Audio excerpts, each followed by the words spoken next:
saya titip. Karena sedang rame ini, ada 345 triliun uang PNS yang harus kita selamatkan. Berikutnya kembali ke laptop, persoalan kenaikan harga pangan ini saya kira tentu menjadi perhatian kita semua. Masalah pangan adalah masalah kedaulatan negara, jadi tentu saja kita sepakat konsep kita bukan hanya ketahanan pangan, tapi kedaulatan pangan, di mana bukan sekedar bagaimana pangan ada di pasar, tapi bagaimana hulu tengah hilir pangan itu benar-benar bisa memberikan kontribusi positif terutama untuk kehidupan masyarakat kita. Tadi sudah disampaikan beberapa hal, tapi saya sepakat dengan teman-teman yang lain, kita cari solusi bersama. Pertama tentu saja target kita semua, saya harap sama, yaitu turunkan harga pangan, terutama komoditas-komoditas strategis yang memang sangat dibutuhkan oleh rakyat. Penyumbang inflasi terbesar di awal 2024 itu tadi juga sudah disampaikan, beras, ada cabai merah, ada telur ayam ras, tapi gula juga mengalami kenaikan sekarang. Lalu kemudian Pak, harga tomat juga naik ya, per kilo sampai 35.000. Ini salah satu yang saya nggak tahu kenapa tomat naik mau lebaran ya. Apakah orang buka puasa karena butuh makan tomat gitu? Tapi saya kira itu bukan jawabannya. Bapak Ibu yang kami hormati, sekali lagi kami minta langkah-langkah konkret untuk penurunan harga 9 bahan pokok, harga pangan kita, dan kemudian stabilitas pangan.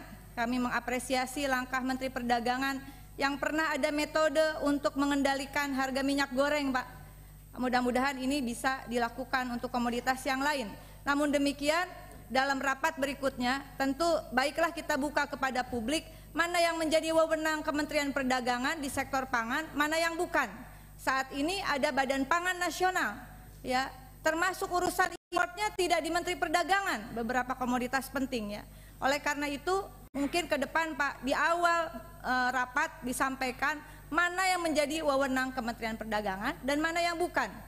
Lalu kemudian tadi ada informasi yang berbeda mengenai ketersediaan pangan khususnya beras. Kepada Bulog, Bapak mohon diatur strategi, dan mungkin nanti kalau Bulog harus ada menterinya Bapak, karena menjadi penting juga. Bulog ini hutangnya cukup banyak, termasuk hutang kepada perbankan ya, yang harus menutup, harus membeli beras impor, begitu, betul Bapak? Betul ya Pak Dirut ya? Pak Dirut, banyak sekali utang yang harus ditanggung. Kalau itu penugasan negara, seharusnya ada keringanan dari negara terhadap Bulog. Jangan kemudian Bulog dituntut untuk menutupi impor pangan. Impor beras itu besar sekali Pak. Boleh nanti dibuka juga berapa per bulan dan berapa per tahun Bulog harus membayar hutang dari impor beras tersebut. Nah, kalau itu penugasan negara, saya kira harusnya tidak dibebankan kepada Bulog. Nah, kemudian Bapak mohon solusinya. Harga tadi disampaikan oleh Pak Mufti, saya sudah cek terutama di beberapa daerah di luar Jawa, akhirnya petani itu lebih memilih menjual hasil padinya kepada tengkulak, bukan kepada Bulog. Kenapa demikian? Karena harga beli Bulog itu rendah. Maka kami mengusulkan adanya politik harga dari negara, subsidi harga dari negara Bapak, bukan subsidi pupuk, apalagi pupuk organik Pak. Subsidi harga itu lebih penting.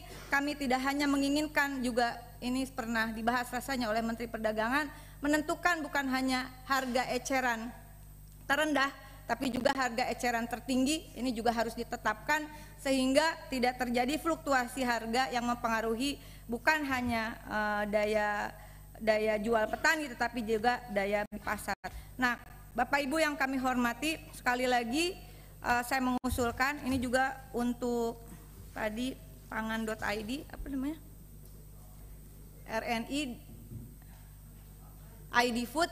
Bapak, betul sekali harga-harga yang ditawarkan ini beberapa cukup mahal Pak, dan saya minta argumentasi penetapan harga dari ID Food itu apa indikatornya. Lalu di sini disampaikan menggelar apa, nggak bisa bareng-bareng gitu dengan Kementerian perdagangan, dengan Bulog, dengan PTPN dan sebagainya. Kalau saya lihat ini yang dijual juga bukan minyak yang tadi diproduksi oleh minyak kita misalnya, di sini dengan brand yang lain gitu. Saya juga minta apa perhitungannya atau apa analisis dan kajiannya tentang titik-titik yang ditentukan untuk gerakan pangan murah. Dalam forum ini kami mendesak, libatkan kami Pak Komisi 6 untuk gerakan pasar murah, Pak Direktur Utama. Ya, mohon juga mendapat dukungan dari pimpinan dan anggota untuk ini bukan hanya urusan pemilu sudah selesai Pak, ya.